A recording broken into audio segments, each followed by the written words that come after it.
Hey guys, welcome back to the channel. Today I'm going to show you how to merge videos in LosslessCut. So first thing is have your LosslessCut open. So now from here, as you can see, you will have drop files over here. So just simply select two videos from your computer. And after that, just simply click on them and drag them into your LosslessCut. Now you will have here the batch list on the left side. Now, in order for you to merge these two over here, you will just simply select tools over here at the top.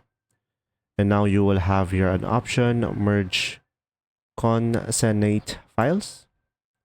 And after that, as you can see, you will have here the two files.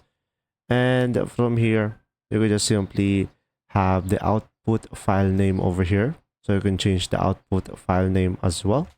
I'm going to go for merge.mp4. And after that, you will just simply select check over here. And after that, just simply select merge. Now, from here, as you can see, you will have an option over here, show. Click on show. And from here, you will have the show merge that we created. As you can see, this video is now merged. And that's simply about it. I hope this video helped you understand more.